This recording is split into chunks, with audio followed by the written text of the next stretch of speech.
Barakat has 2 master's degrees in computer science, and he has many years of experience in IT, ranging from application developer to software engineer and architect. Currently, Barakat is a senior principal architect in the insurance industry. Thank you so much, Barakat, for your time and for preparing this and for teaching us this topic today. Sure, my pleasure.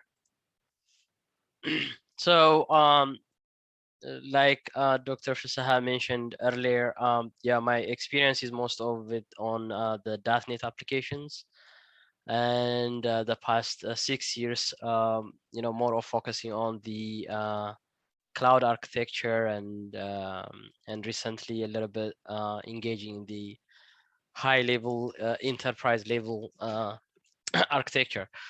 So yeah, when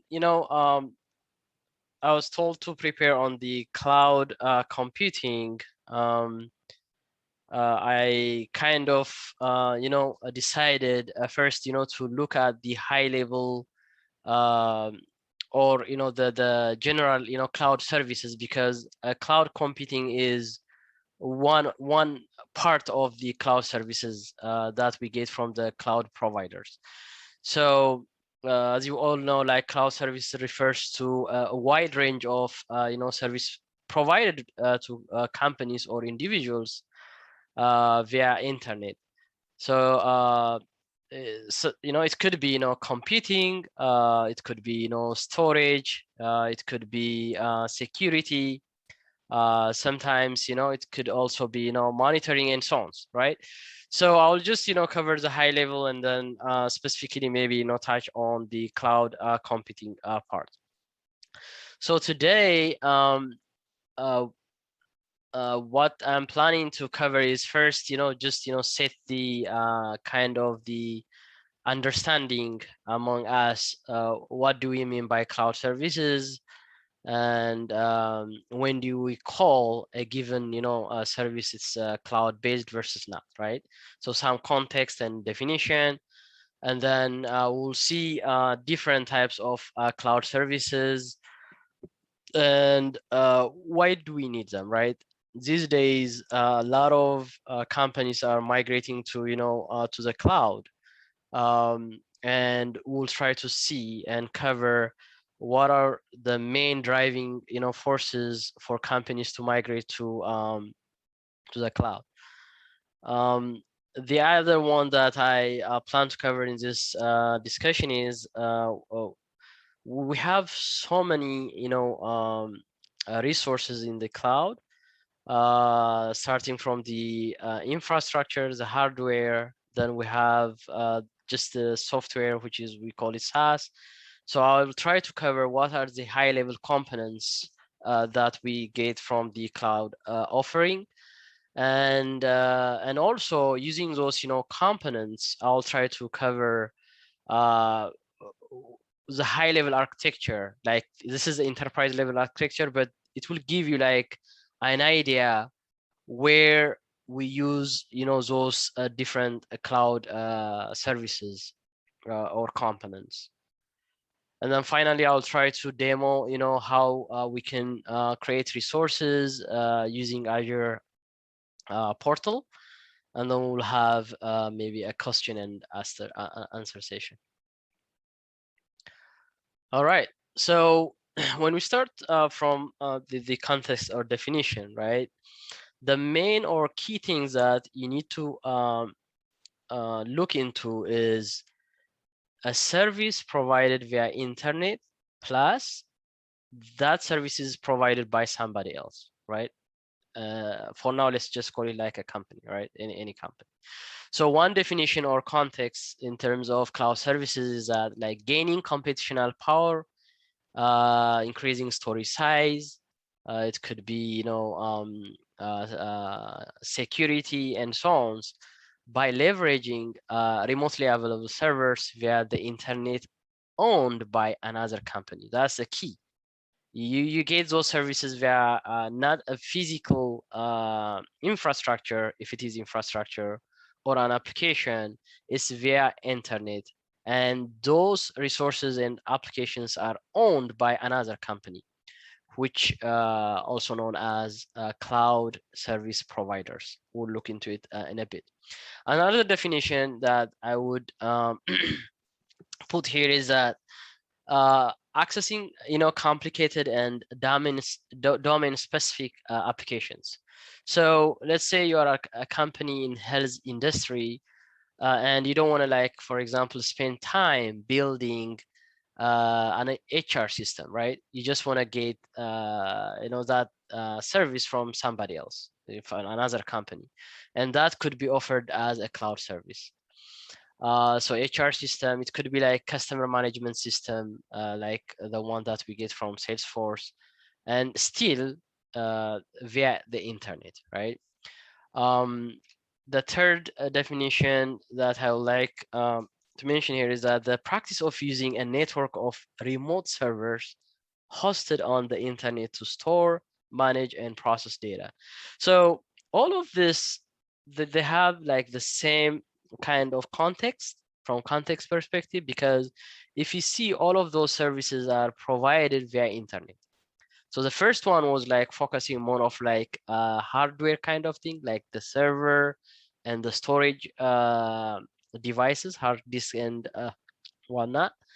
And the second one was like focusing on, the second one is focusing on like software, right? HR systems and customer management system, Active Directory, and so on.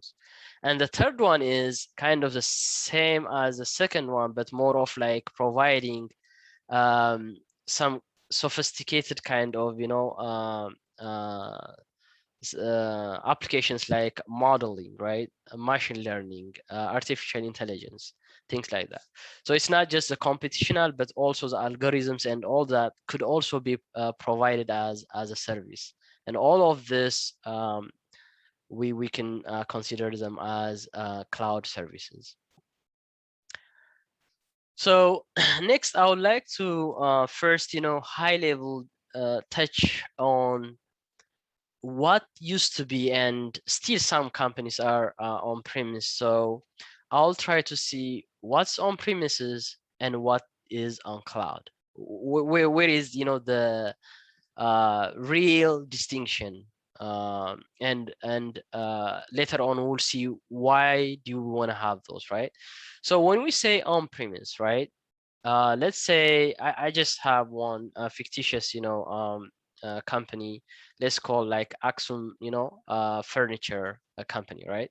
So let's say this company wants to have make its products available via internet, so that customers can view and purchase these furnitures via web, right? So one approach to set up the IT infrastructure is on premise. So what do we mean by that, right? So the first thing that this company needs to do if they want to make it on premise is that they need to have a physical building, right? This is where the distinction starts.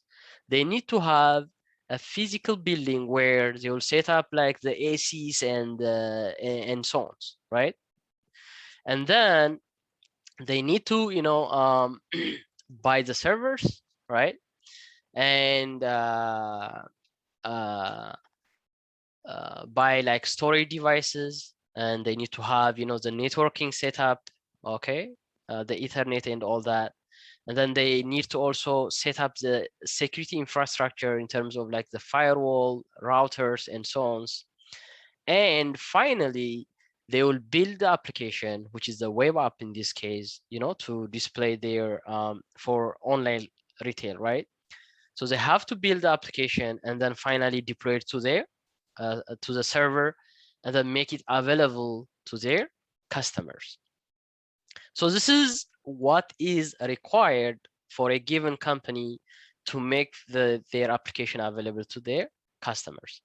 Now, it's highly recommended that, okay, one server room, that physical server room, is not enough, right? What happens, a fire, started in that fire, in that server room for some reason, right? Then the application will be will not be available to the customers. So always it's recommended to have a second location, which usually we call it a disaster recovery, right? So the DR site will be used as a backup in case something happens to the main data center, server room, and so on. So this is the on-premise setup. If the same company wants to set up and make their application available via internet or cloud by leveraging one of the cloud providers, these are the steps that they will follow, right? So first, they will pick first they need all those infrastructures that we discussed earlier, right? All of the things that we discussed. So they still need the servers, they still need all the storage, networking, their site, security infrastructure, and they need to build their app and deploy it to this distributed system or a networked servers. The only difference between these two, though, is that they don't have to physically own the physically own the where the servers are located. All they need to do is provision the servers, and then once the servers are available, they will just publish them to those servers, and we'll look into this when we are doing the demo. So in this case, okay, so this cloud provider made those servers available, and then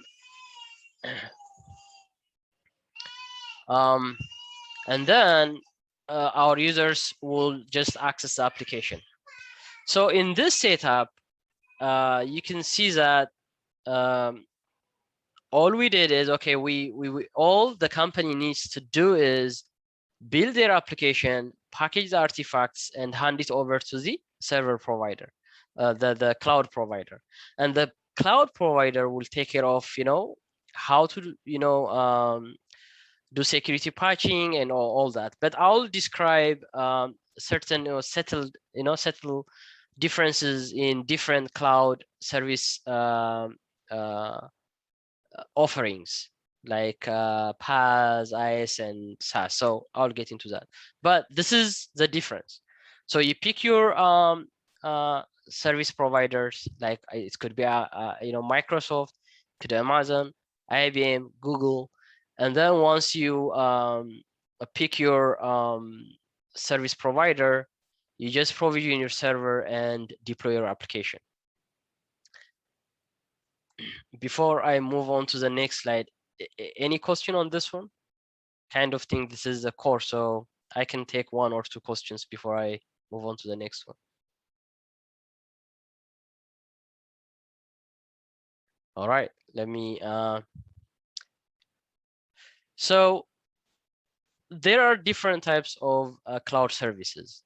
So in general, they are grouped into three: IaaS, PaaS, and SaaS.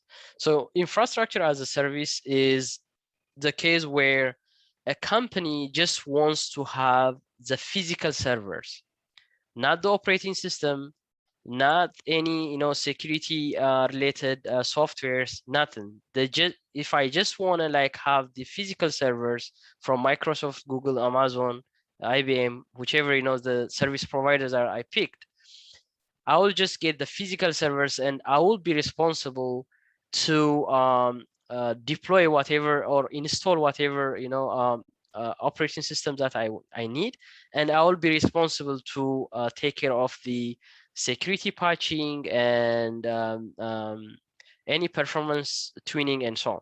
So that offering is called infrastructure as a service. We just get the servers. The second one is what we call it the platform as a service. This is kind of it is the infrastructure plus some more software offerings, such as like the operating system, right? So I'll get the server with, let's say, Windows operating system. In that case, the service provider will be responsible, let's say, security patches and operating system upgrades and so on. And the client or the consumer will only be responsible to deploy and maintain their application. The third one is software as a service, which we call it the SaaS offering. And this is purely, we just get the software only. We don't get like any hardware or operating. We don't control like the hardware part of it, the building the application itself. We just access the service via a URL. Good example for this one is like Outlook, right? So we use Outlook from Microsoft Office 365, right? And we don't own the server, we don't own the application, which is Outlook. We don't own any of the deployment models handled behind the scene. We just use the service provided via that application, which is mail service, right? So such offerings are called software as a service. So just to summarize what I just described earlier in a one diagram, notice that so if it is IaaS, right? If it is IaaS machine, you will get the servers, okay, and some networking like the routers and the cables and all that, and related to security related to the networks, and the actual physical servers like the database servers. It could be the web servers. So you just get the physical servers. That offering, if you only access this resources, then you are getting this infrastructure as a service offering. Okay, this one. The second part is where we get this PaaS, platform as a service, and that's where we get the infrastructure plus operating systems and some tools like to manage your for example some of your offerings, like for example database management and getting some business analytics and so on. That offering is called PaaS. And remember, in PaaS you will be responsible to build and deploy your application. Okay, and the last one is SaaS, where the only offering that you get is the application itself. So you will have this hosted application and you will access it via the internet, and you don't have control over what operating system that it's going to run on, or what kind of analytics tools it's going to use, what kind of servers, and so on. You just access the application and that's it. You don't have any say, or you can't change any of the other underlying infrastructure. You just get the application, and that offering is called software as a service. So having said that, right, this is so far what I have covered is what is on-premise and what's on cloud, right? And on-premise is when you own the physical things, like starting from the building, the ACs, the hardwares, the networks, and so on. And on the cloud, you have three offerings. Like IaaS, you just own the servers, and then everything else you will manage it. And then PaaS, server and some softwares, and SaaS, only the software. Now, next, I would like to cover what are the benefits that we get by deploying our applications to the cloud versus on our premise. So this is really important. Why companies wants to migrate their infrastructure and application to the cloud? So I have 4 categories, and we'll discuss each of them. One is scalability. Okay, So if you want to like scale out, that means if you want to add like more servers or scale down, when we try to decrease the number of servers based on your number of customers that you have on that, at that moment, then it is better to have the cloud offering than on-premise. Scalability is one. The second one is availability. So if you want your application to be available across multiple geographic locations, like in US, Europe, and even within US, if you want your application to be available in East, West, like all the time, or with, very, very small percent of, failure, then cloud is preferable. The other one is performance, because performance is kind of related or it's based on two parameters. One is based on the number of servers that you have, right? If you have one server versus two, definitely you gain performance by having two, because your customer request will be routed to two servers and processed and handled by two servers, and it will be fast. The second one is the compute power of each server, right? Like the core, like the processor, the CPU. So in the cloud, you have a variety of offerings that you can pick and change on demand, right?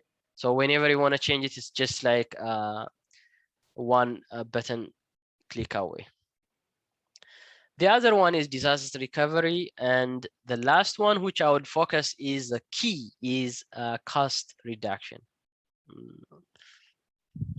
So I'll just go through each of them and try to explain with some examples, right?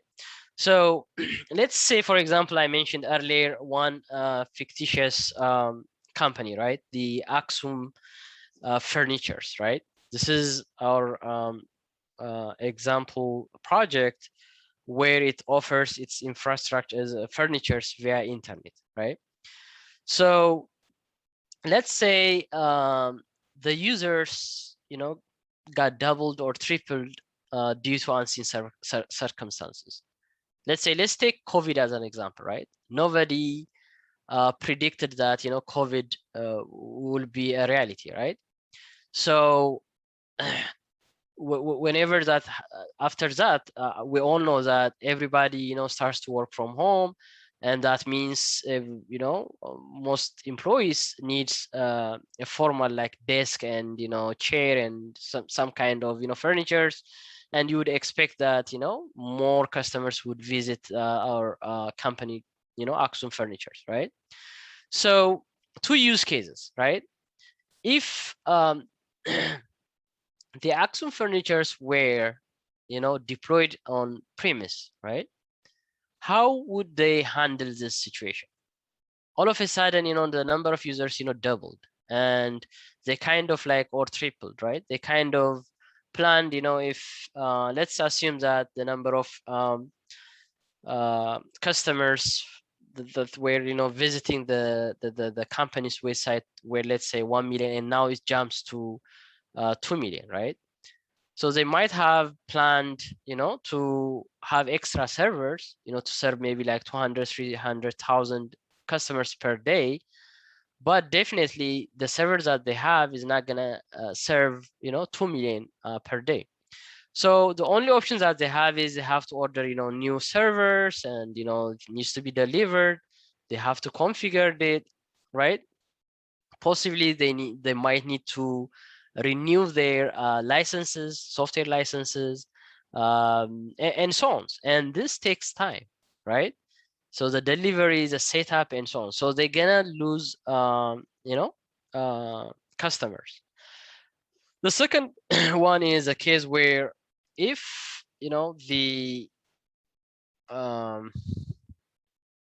if the Axum Furniture's applications were hosted in the cloud gives you this offering where you can set up some threshold. right? Let's say if you configured it to be automatic, you can uh, author or like configure a rule to say that, okay, if the threshold, passes certain, values, then increase the number of servers and so on, right? One example could be, okay, if, the number of requests per day exceeds 1 million here, right? If it exceeds more than 1 million, and if the CPU usage is more than 70% for each, servers, then we can give it a rule saying that, okay, increase the number of instances or servers from 6 to 12. And this is automatic in the clouds, right?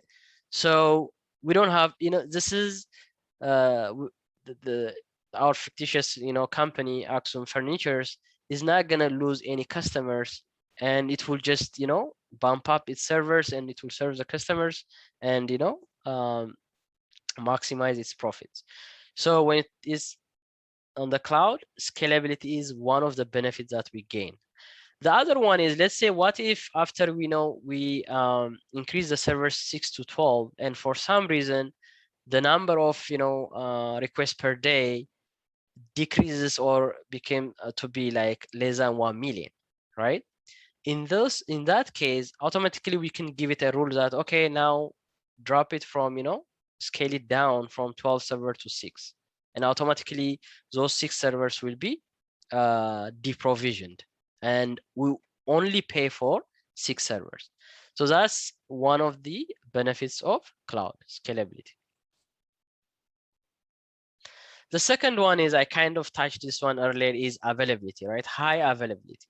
So the way how it's configured in the cloud is that, okay, if you have an application, then the cloud will give you an offering that to deploy your app in multiple geographic locations, in a sense that in US, Africa, Asia, Europe, right? You can pick one or more geographic location, and then within one geographic location, you can also, pick regions. I can say, for example, oh, okay, most of my users are in US, and I can say, okay, deploy it to US, but all of my customers are like across the US. So I will say, okay, deploy it to West US and East US. East US is Virginia. And then even within that, the East region, I can say pick, multiple availability zones, and we have the concept of availability set, and then fault domains and update domains. I'll explain this one a little bit, but the idea is your application is going to be deployed into multiple geographic locations, into multiple regions, and then even within a region, into multiple data centers, and even within a given data center, into multiple fault domains. Fault domain is a server stack which uses its own power source and network. That means if a given server stack goes down, still your application will function because you have deployed it across multiple fault domains. And then within a fault domain, which means a server stack, then you could also like have multiple update domains. What that means is, when your application do security patch or operating system upgrading, all your applications will not go down because they are in separate update domain. So update domain goes in sequential. When one is updating, the other is still up and running, and it will accept the user's request. So it will keep running and accepting requests, and it will serve your customer. So today's cloud providers, they guarantee you that your application will be up and running 99.95% of the time. That's almost 100%. They guarantee that, like, let's say if a tornado just demolish all the east data center, still they will guarantee that your application still will work because you have the same replica on the west coast. If something happens here, you can also have the same replica across a different geographic region, which is like Europe and so on. Okay, and that is also the big advantage. So what one might ask, can we not do that on premise? The answer is yes, but at what cost, right? So if you want to achieve this, to do it on premise, right, then that means you need to have a physical server rooms in East and West, in Europe, in Africa, and you are setting it up only for your own purpose, and that will be expensive. You don't gain that economy of scale. When it is done by the service providers, since they are doing it for multiple companies, they have already enough servers, right, to serve multiple companies, so they can move resources between one company to another one. For example, when you need it, they might give you more servers, and when you don't need it, they will deprovision it, right? But they will allocate that server to somebody else, and they will benefit as well as the customers. So that's the advantage. Otherwise, yeah, it's possible with on-premise, but that will cost a lot. So yeah, I already mentioned this one. To me, the bottom line of using cloud services versus on-premise is cost, like I mentioned earlier. If you have so if you think of Amazon, right? They didn't, create these cloud services for others. They just set up the servers on East US, West US, and Europe just for their own purpose to start with. But then once they have the servers, they start to sell or lease per se to other companies, also known as what you call it, the cloud services. So the main advantage of using cloud is cost reduction, and you reduce cost on servers, networks, routers, and so on, and also to create resources. Earlier we mentioned that for the Axum furniture, when the number of customers bump up because of COVID, just that hypothetical use case, if you were on the premise, if they were on the premise, the time that it will take them to buy the servers and to configure is a lot, and they will the time to market will be longer, which means they're gonna lose business. So that's the advantage, which is it will reduce time to market. And the other one is management cost. This is like especially when you have like PaaS machines, the platform as a service. You just provision the servers, the operating systems, and the diagnosing all those, and monitoring the health of those servers will be handled by the service provider, and that is cheap for the user, because they do it for thousands of servers at once from the provider's perspective. So those are the main benefits of having the cloud. And maintenance cost is also something that you can see it as part of the management cost.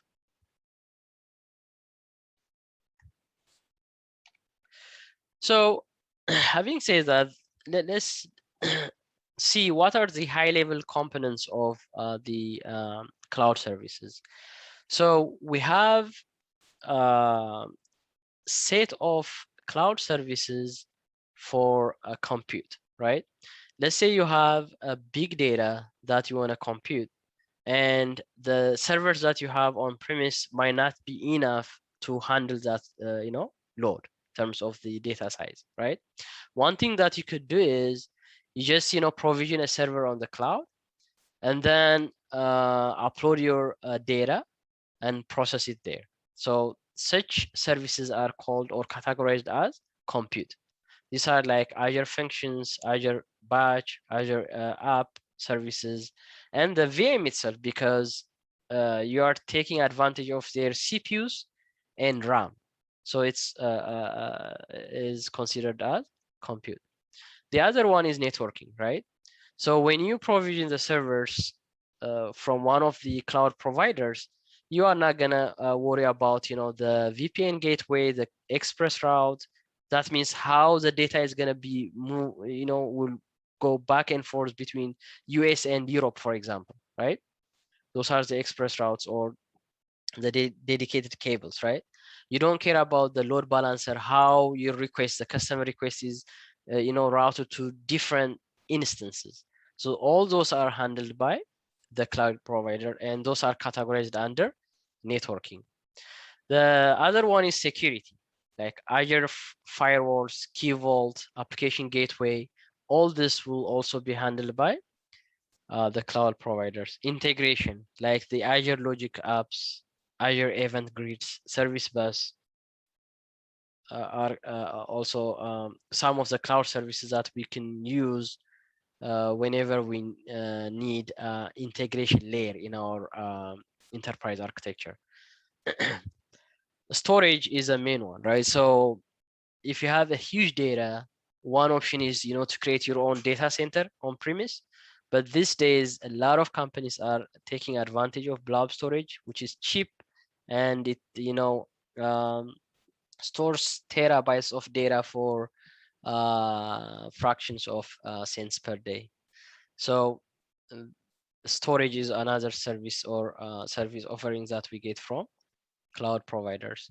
Database, obviously, right? SQL database, Cosmos DB, Azure Data Factory, Postgres, and so on. The list of things that I'm, you know, included here are more of from the Microsoft Azure, but the same is true for AWS, for example, right? Storage is like the S3, right? And the compute is EC2 and ECS, right? Things like that. And routing, like from routing perspective, the Route 53 are the gateways that we use in AWS. Database perspective, DynamoDB is there, RDS, and so on. So it's similar concept. So they group them as, you know, compute, networking, and database, and so on. The other one is this specialized services like artificial intelligence, Internet of Things, analytics like telematics, right? Capturing data from vehicles, the driving behavior of, you know, customers and things like that. We can build them easily in the cloud.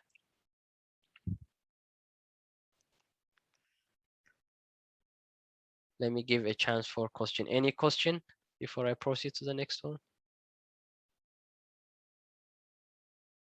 Sigi has a question, Barakat. Sure. Go ahead, Sagi. Okay, thank you.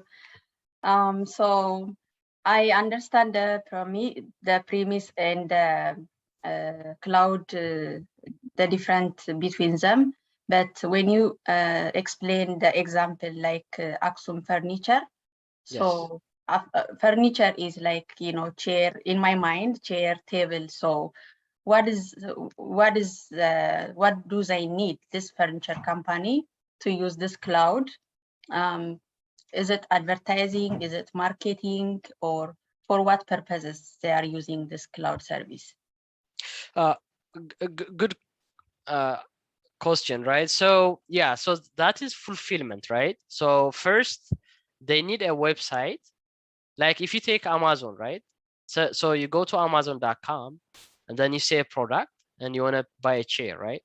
So first you will see it and you'll review, you'll see the reviews, and they might have a video, a picture, and if you like it, you add it to the cart and you check out and buy it, right? Okay. That application is what I meant by the, you know, AksumFurniture.com, right? Okay. The actual furniture, like you rightly indicated, is what we fulfill as a result of that purchase. We need to deliver the chair, but how do we, you know, present that to the customers and handle the order is what we're gonna put it in on the cloud versus on the premise. Okay, thank you. All right. Any other question? Okay, so now let's get a little bit technical, right? So far, we've been like saying, okay, what's on-premise, what's cloud, that's concept, right? Even if it has some concepts. And then we talked about what are the different components that we get from the cloud providers. Now I want to spend a little bit of time, and this is my area, so feel free to dive in and ask questions. So how do we use them, right? If you are asked, like for example, the axonfurniture.com, this is a company that wants to make their products online and sell retail online. How do we build their architecture? How do we leverage the cloud services to do so? So I'll try to just go high level and we'll discuss. So we have a customer who wants to purchase a furniture, right? And what we want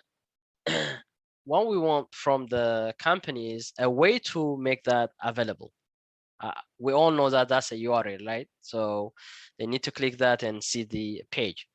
However, from infrastructure perspective, right, we need these things. So one concept that we need to know is any resource that we create on the cloud or on premise will be part of a network. Otherwise, it will not be accessible via internet, right? So the first thing that we create in the cloud is the virtual network. So we create a virtual network on the cloud. This one, I just named it DMZ, which stands for Demilitarized Zone. I'll explain why. But we'll have this virtual network and it will have IP address, okay, public IP address, where we can, access it from the internet. Then within this, we start like creating resources. These are the resources that we need in this VNet or virtual network. One is a reverse proxy. I don't want to get into the details, but the idea is you want to have an entity or a resource where it will take incoming call from the external world, from the internet, okay? And then apply some rules, routing rules, and forward those to a given security layer. That could be like Azure Firewall or Azure Application Gateway, okay? And then we need, so this is what I explained, okay? The customer will interact with that, axonfurniture.com, that will resolve to the IP address. That IP address is the public IP address of this virtual network, right? And then that request will be routed to the Azure Firewall. Azure Firewall will apply all the rules, right? It will have the whitelist versus blacklist of IP addresses. And if that IP address, the source IP address, is part of the whitelisted IP addresses, then it will allow the request to proceed to the next one, which is the Azure Application Gateway. So Azure Application Gateway is a layer where we can, put some rules to route your request based on the HTTP headers, URLs, and so on. So I don't want to get into the details, but it will give you that capability where, okay, this request is going to be handled by this, set of servers versus, others.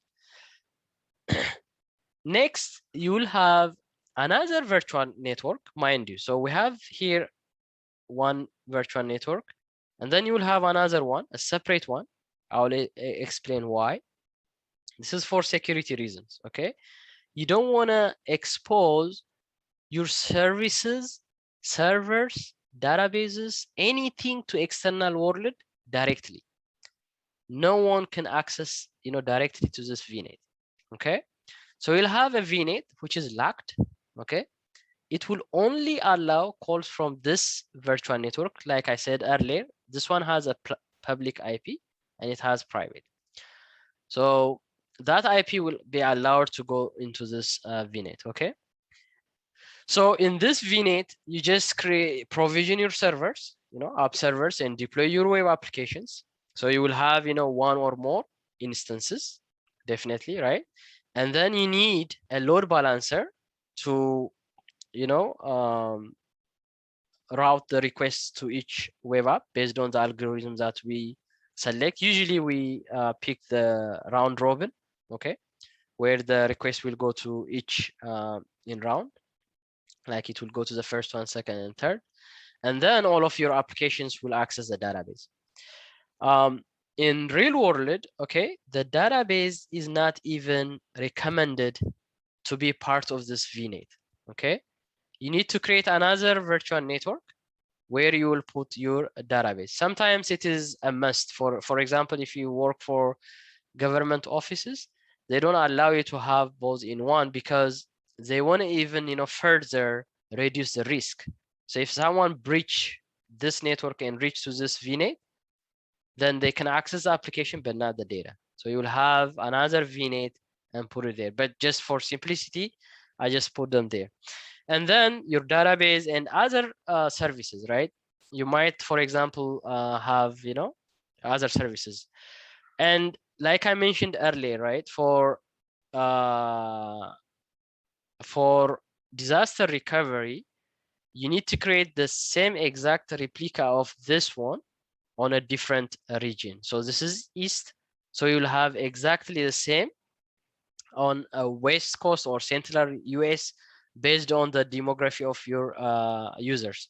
By the way, if your users are only, like, for example, in the East Coast, you don't have to provision servers on the West. So you just, you know, provision servers in the East Coast, but in different zones, Azure zones, and then availability sets, okay? But this is for disaster recovery and reduce latency if you have you know, customers on the East, on the West. Once you have this, then you just, you know, keep provisioning your applications to each before that, I would like to mention, okay, so if we have one or more VNets, right? For example, East and West, you need to also, you know, set up some infrastructure to facilitate communication between these two virtual networks. We have different options. I'm not gonna get into the details, but just to list them, right? The VPN gateway is one option, and site-to-site, VNet peering, and so on. And you might also have like on-premise, right? So if you're doing a hybrid option where you have on-premise versus and on the cloud, then you can also connect the on-premise with the cloud using the one option is express route, okay?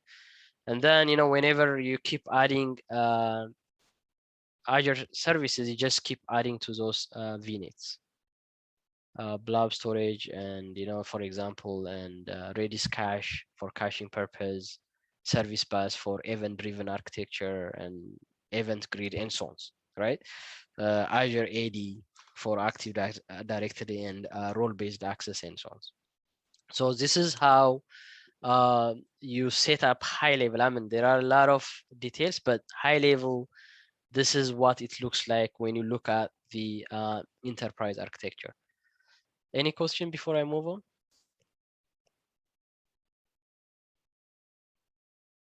Okay.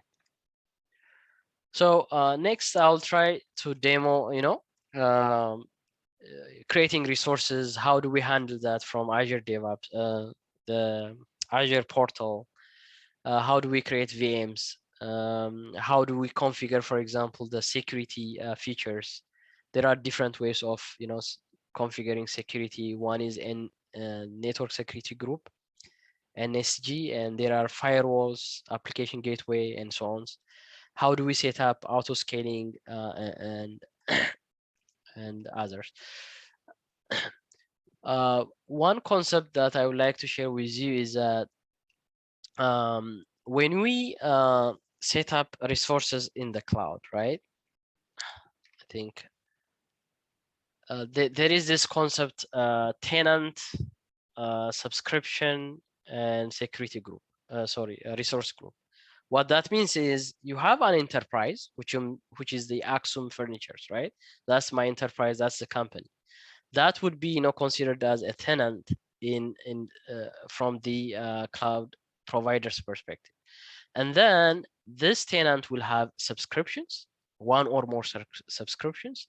That's for billing purpose. So every month they will pay, some amount, and that amount is per subscription. And then within each subscription, we'll have a resource group, which is a logical way of segregating your Azure cloud services or resources. And then you'll have the actual resource, which is a VM or a database or cloud services. So we're gonna take a look of those quickly.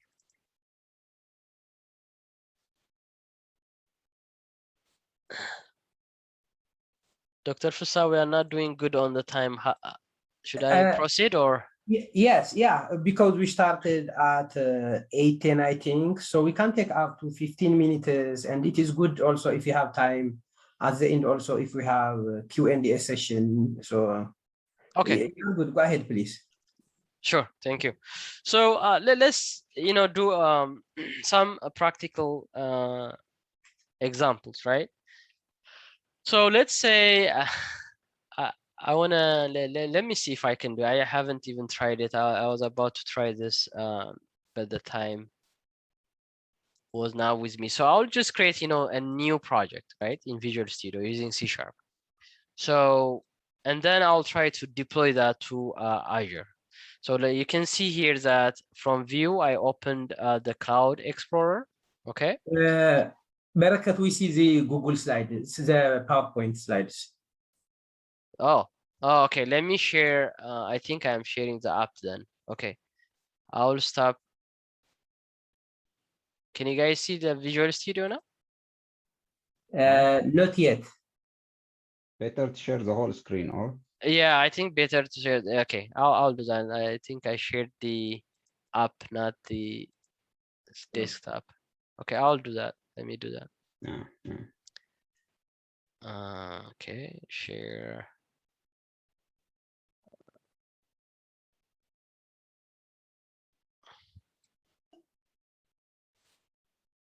Okay, but this is just the app. No, that's just the app. I don't know why it's not showing me to show the app. Okay, I'll let me see that. Video basic. Okay, I'll share my screen and see if that works. Okay. Second screen. Yeah, this is the screen. Let me know when I switch. It works, right? So if I switch to this, do you guys see both Visual Studio? Yeah. Yes. Okay. Exactly. Perfect. Okay. So here from Visual Studio, this is Visual Code. Actually, this is Visual Studio. So I'll use Visual Studio then. So you go to View, and I just connected to my cloud resources, and right now I don't have anything. Okay. And what I'll try to do is I'll try to create a new .NET app, just a simple one, and then try to see if we can deploy it to a cloud. Let me call this one Axum. Let me check. Yes. And let's make it a web application. And .NET Core 2.1, that's fine. Let's try this.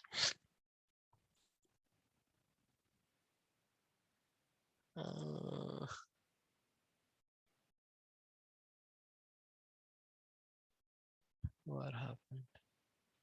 Okay, let me see this one if I can do this. Or I will get to this one. Let me first cover the cloud end. So this is the if you go to portal.azure.com, right? You can create a free account. So I just logged in using my account. So this is the home page, right? So the main concept that I described earlier was like, a tenant that is like the company, and the tenant will have like subscriptions. Okay. Right now I have this Azure subscription one. Okay. You can have multiple, you can add. And then وأنا services And then, from each subscription, you can, create server groups. This is just a logical kind of containers, like to kind of segregate your resources, resource groups. And within each resource group, you just create the Azure resources, all this, SQL database, the Kubernetes, and so on, right? So what I'm gonna do is I'll just try to create a new resource, and I wanna create like a web app, right? And notice that when I try to do that, the first thing that it will ask me is what is the subscription that I'm gonna use, right? I have only one subscription, which is Azure subscription one. That's picked by default. I don't have any resource group that I created. This is something that I created earlier. I'll create one with you guys. So I'll just click new, and let's say this Axum 123. Okay, this is a new resource group. And then let's say Axum app. Okay, and we want to like deploy the code, and it's asking us the runtime stack. So this is where the difference between IaaS and PaaS, right? What this is saying that what I'm trying to get is a PaaS machine, where not only the machine, it will also provide the operating system plus, right, the runtimes that I need in order to successfully execute my application. In this case, a web app. So I know that I'm gonna build my application using .NET Core. So I will say, okay, pick this runtime. So when it provisions and creates the server, it will make sure that it will install this binary or DLL. And then it's trying to load the region. Let's wait and see.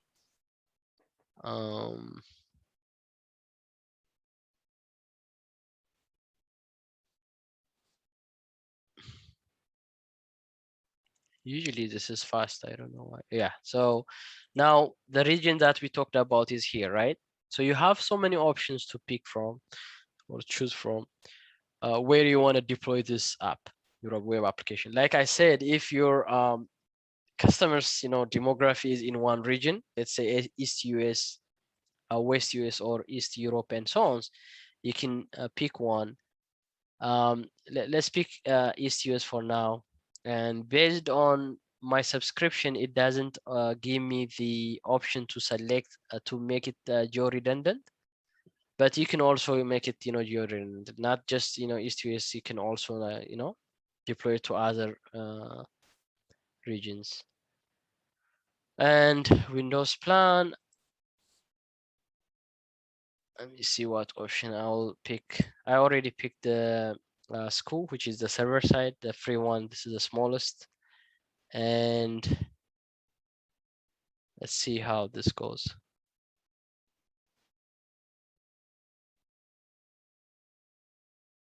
So this is a summary. This is a server that we're gonna create, and it's gonna host a web application. And these are some of the information that we selected earlier. The operating system that's gonna use or install on that server is Windows. It's not Linux, right? The region is US. And the memory is the smallest that I pick, 1 GB memory. And this is very critical. I don't think I have time to cover it, but when you deploy applications to the cloud, you need to have some kind of visibility to monitor like how the application is doing, the health of the servers, the health of the deployed applications, right? So one of the ways to do that is application insights. There are other ways, like for example, Splunk is another one, Dynatrace, but the one that comes out of the box with the Microsoft offering is that the application insights. So it's enabled already, so we'll see that. So I'll just click create and see. This might take like a minute or so.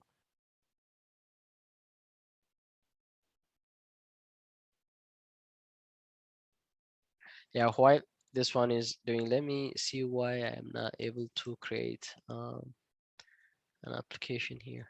Okay.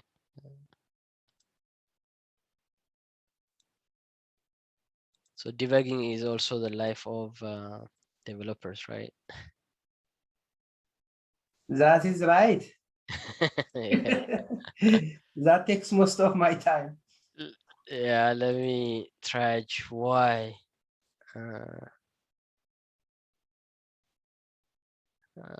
Let me open what I haven't. Okay.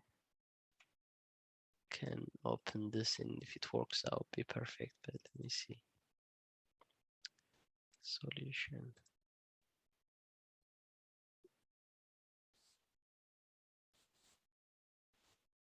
This is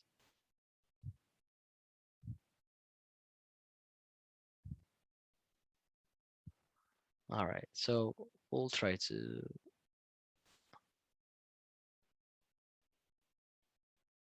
So we know what application we are running. I'll just change maybe the content of this.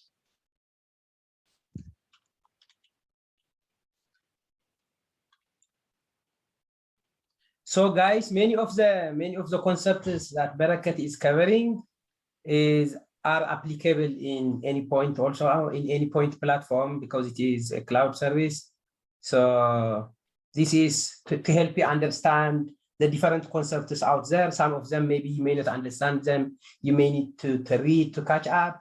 But when we start covering any point platform in detail, you will connect that this is very important concept.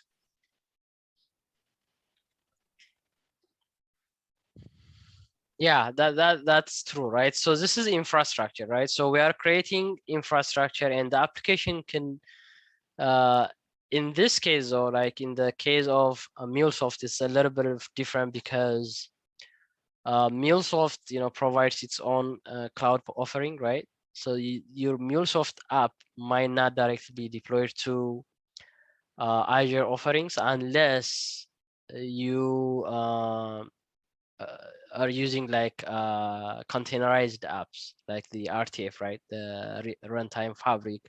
You containerize your Java and data wave, all those binaries, and then containerize and deploy to AKs. That's possible. Otherwise, yeah, the technicality is a little bit different, but high level. Yeah, and in addition to that, even if it could be one thing, it could be hosted in the cloud. I mean, in AWS, for example, as you said. And the other thing is, even if it is hosted in endpoint platform itself, you could usually people have different data services in AWS or in Azure, and they have to connect MuleSoft with these services to build their application. And in that case, having the AWS service and understanding about the scalability, the security, which service to choose when, how to connect it, what are the different connectors. So understanding such high-level concepts is important. Agreed. Yep. So our web app is provisioned and ready to go. So let's see what happened, behind the scene, right? So if I go back to home and see, the recent resources that are created. So I'll just click the resource group that is created, right? If you remember, I gave this Axon Furniture 123 resource group. So it has created this logical container, right? So all the server, the resource that we're gonna create will be contained logically in this container. So I'll click on it and see what are the things that it has created. So it has created our host, right? The app server. This is similar to like if I were to deploy my app on my local machine, I would, require IaaS Express or IaaS server, right? I need a web server to host my app and run it. So that's, we don't see it, you know, behind the scene, but that's what they created here, our host. And notice that they already gave us this URL. And if I copy this one, unless the security blocks it, we should be able to access our app. The default app deployed by Azure, right? You see, this is the application is deployed. We'll try to deploy the simple application that I created here, just like a page that has Axum furniture and, you know, some actually this is product, sorry, or furniture one and furniture twins. So this is just an example.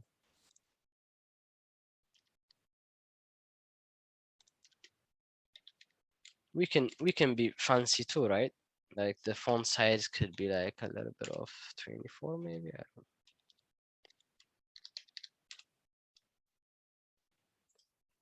Let's take your time, but all right. So I'll try to deploy this one, but in a bit, I'll just go through this, right? Notice that the application is deployed, and the other very important one, the one that I mentioned, is the application insight, right? So this will monitor your application and see if, you know, things are going wrong, and if things needs to be, you know, checked and so on. The other thing that I would like to cover in this is, let me go to the application insights.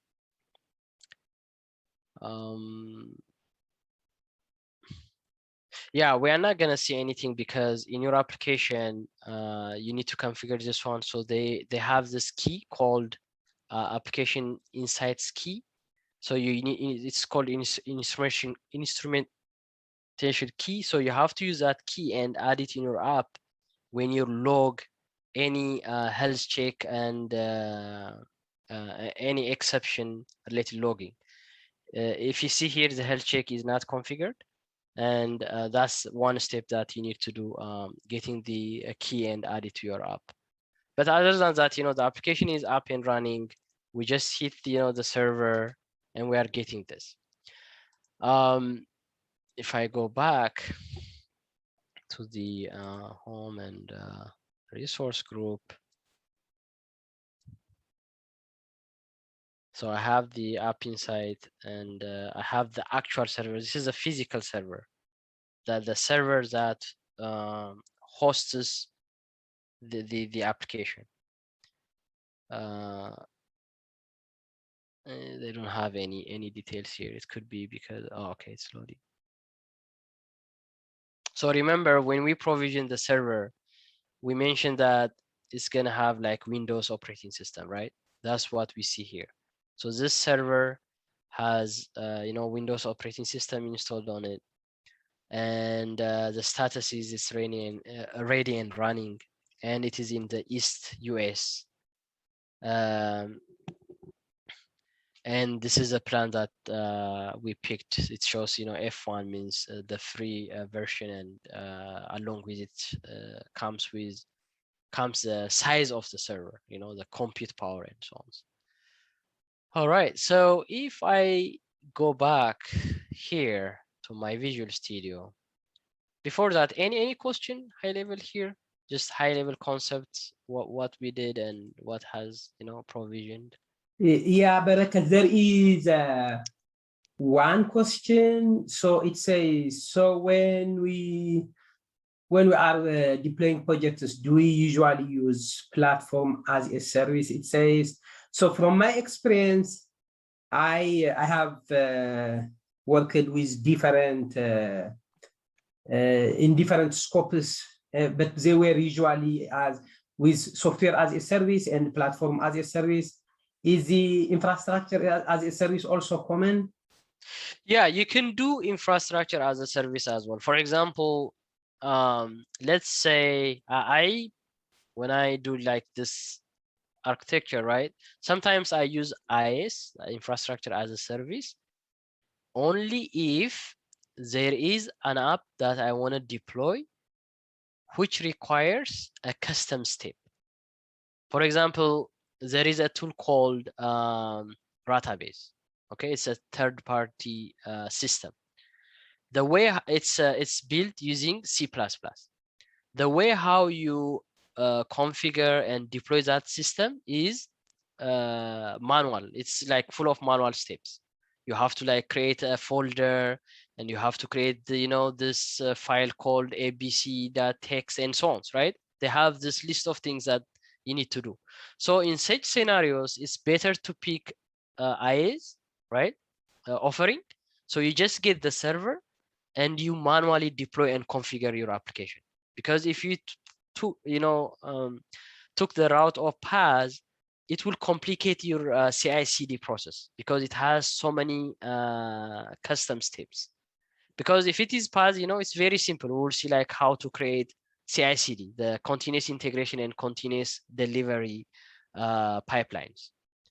But in the case of this custom softwares, it's very, very hard to do that CI/CD. So those are the use cases where I will pick IaaS over PaaS. Otherwise, I'll just pick PaaS. Perfect. Thank you so much. That makes sense. And the other thing is, a couple of pointers to add from my experience is, like in the scalability you mentioned,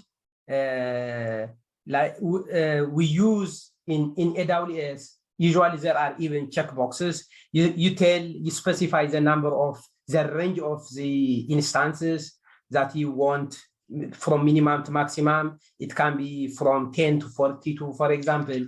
And there is a checkbox that says enable auto scaling, and then it just takes care of the scaling, increasing and decreasing the number of instances by itself based on it has its own policies. You don't even need to specify specific policies. That one is so handy. The other, Yeah, so you're right. So the reason that you don't see it here in my case is because of my subscription, right?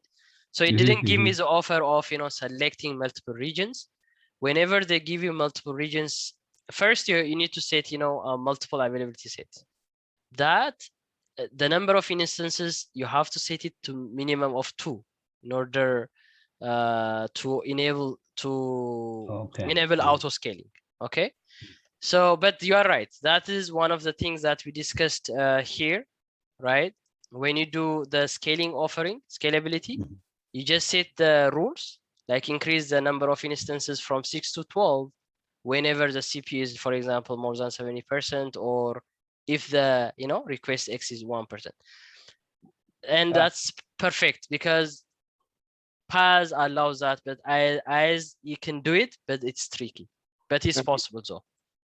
I see. Yeah, I just was adding to that. And on that slide, even if you get to that slide, to the slides that you were in, this one also, the other thing that I see very interesting, you mentioned it, is so the instances, the servers, when one company is not using them, since the cloud provider has many clients or users, if one company is not using them, another company will be using them anyway.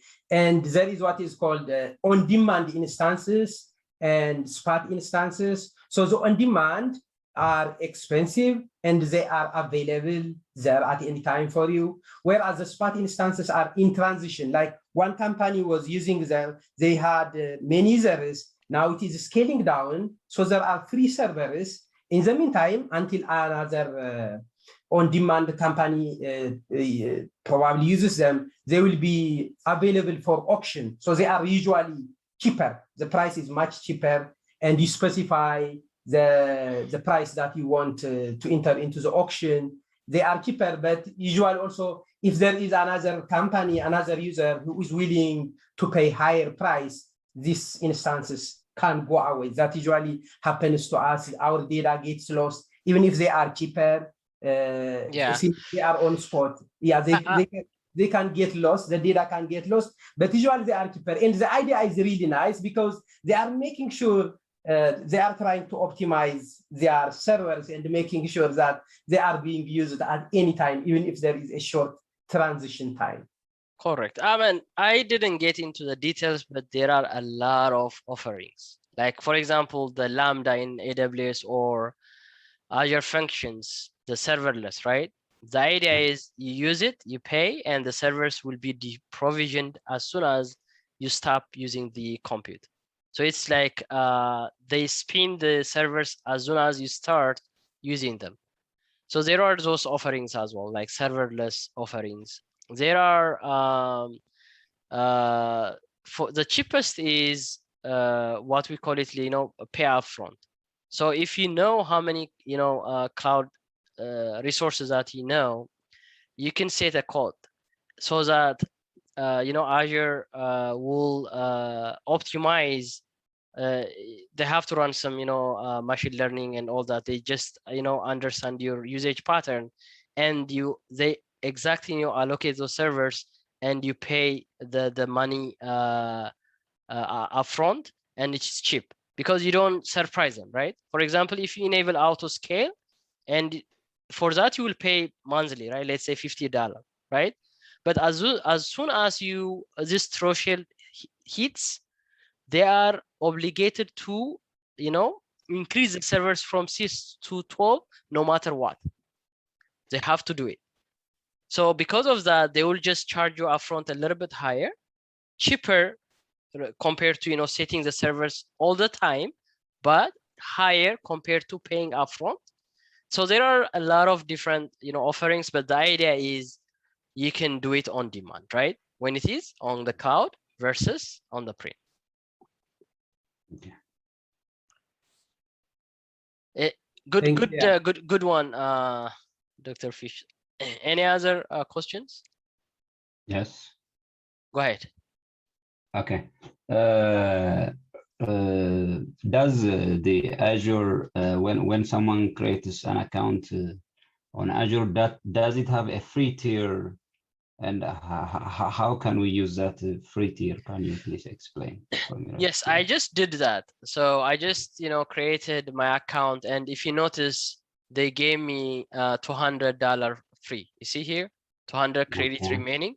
So this is just an account that I created, and I have now $200 to play around and create some resources and use off of this. What I would suggest is create a free account, get the resources, and then create and play around and delete it the same day. So a lot of resources, they charge you if you just let them stay overnight. So if I create all these resources, and if I just delete all this resource group at the end of this presentation, I will be charged zero charge. Yeah.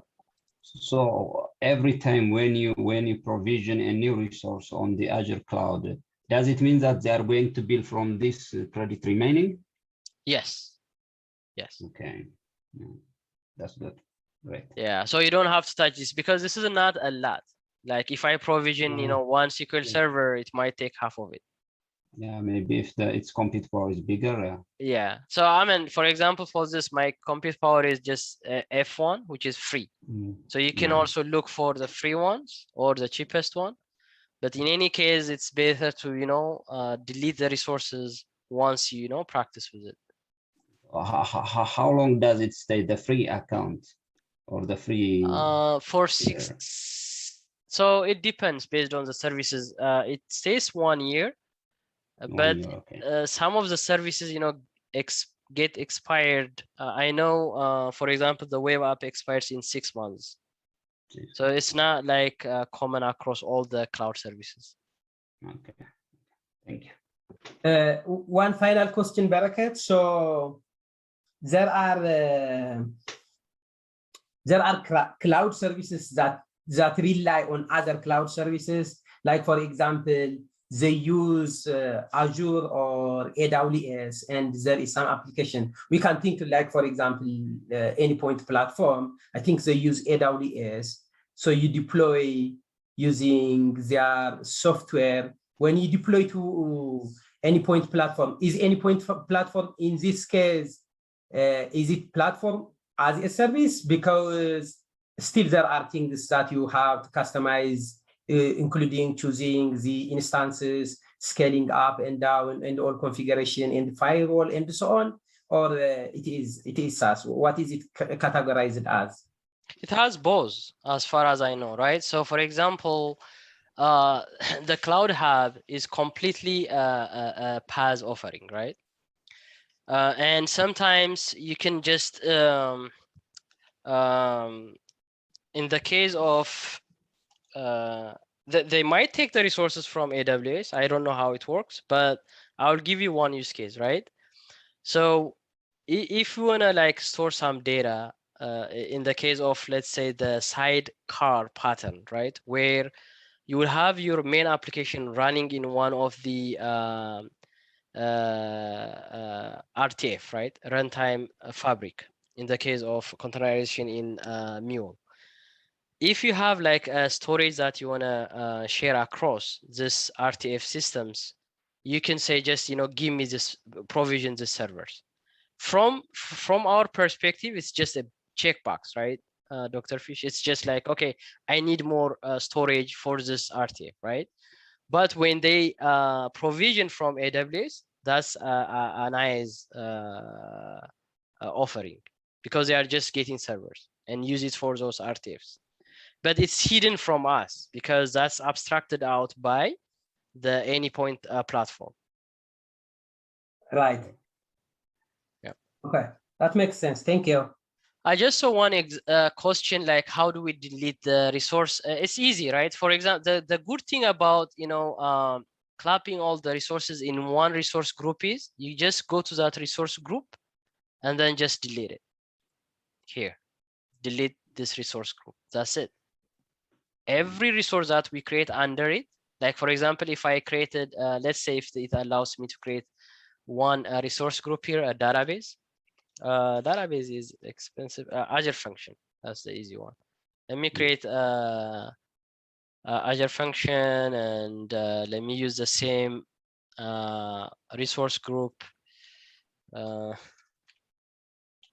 function, and then I will use Node.js, that's fine. Central US the same. Linux this time, and it's consumption based. This is the one that I mentioned earlier. You see, the serverless. So a server is not gonna be available until you start your compute, and it will spin and start, charging you. So let me create this one. Create it. Now, when I go to my resource, it's deploying, right? I will have two options. One is like I can just delete the entire resource group, or I can just delete one resource at a time.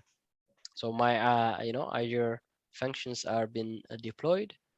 Let me go to home and my resource group, and notice that more resources are being added. So deployment is succeeded. Now I have my Azure function. This is the app inside. This is just to check the health of this. Now what I can do is I can come here and just delete it. If I just want to delete the Azure functions, right? This one, and then let me do one at a time.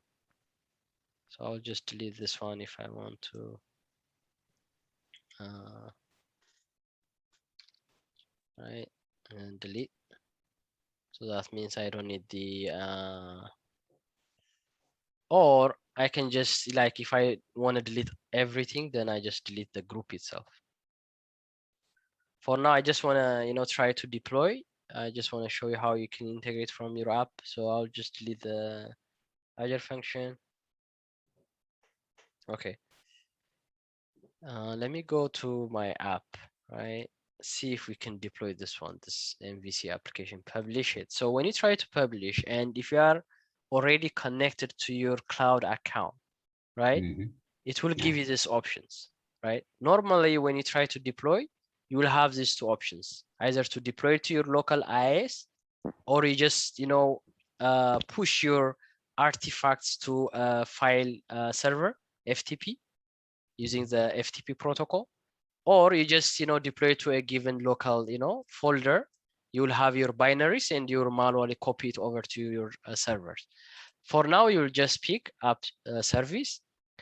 And we have two options. One is to create a new one and to select the existing one. Let me try to select the existing one. And so it's asking us, it's loading. Let's give it.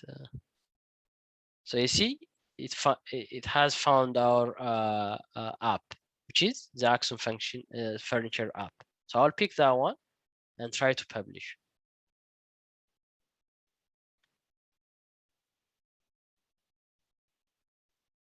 So the deployment is going on. So if this is done, what we should see is the page that we had earlier was the default page that Microsoft created. But now we should see that, you know, Axum Furniture, notice the URL, right? This is the cloud URL. And I just published my app, which is the, you know, Axum Furnitures, and I will have list of products, you know, the pictures, the videos, and things like that. Does that make sense? It's just deployed, you see? Yeah, thank you very much. Thank you very much. This has been very insightful. Yeah. So yeah, if you go here, you'll notice that, you know, now if we make yeah, in our application we have to configure this one, guys, the app insights, and we don't have time, but you use this inspiration key and put it in your app web config, or based on your app type here in app settings, and you'll see the logs and all that, and you can monitor it from here. And finally, I'll just, you know, delete the resources, both to save my money and the demo as well, right? Before that, any question before I delete it? Any question on this? So this is how we delete the resource. So we just type the resource name.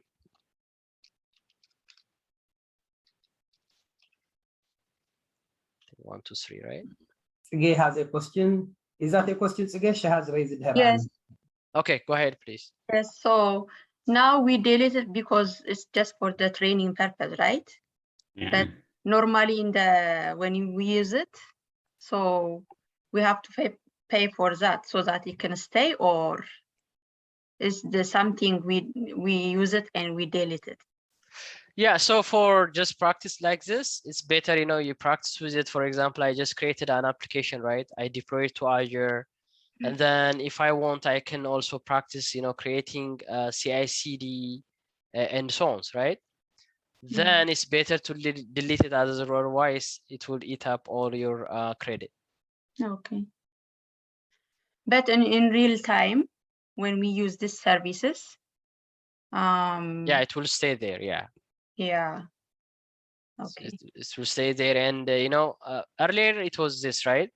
You guys notice that we were the default site. Now we have our application, which is the Axum Furniture, and yeah, the application is up and running, and you can provide the customers can access it from here. So you keep it here, yes. Like, thank you. No problem. Perfect. Any other question? Thank you so much. Thank you so much, Barakat. You are really a good teacher. You explain concepts in a very intuitive and nice to follow way. So guys, tomorrow we are going to continue from here, and we will create an account. And before, when we build Mule applications, we were getting the data from our computer, and the database we had also was installed in our computer. Now we can see how to send data to a database in the cloud, or get data from the database in the cloud, or we may even have data in multiple sources. Some data could be in Azure, other data could be in AWS, and so on. And the application you build, it may need various sources, because MuleSoft is an integration tool, so you may need to integrate data from different systems, and that is what we are going to see starting tomorrow. And please don't miss tomorrow's class.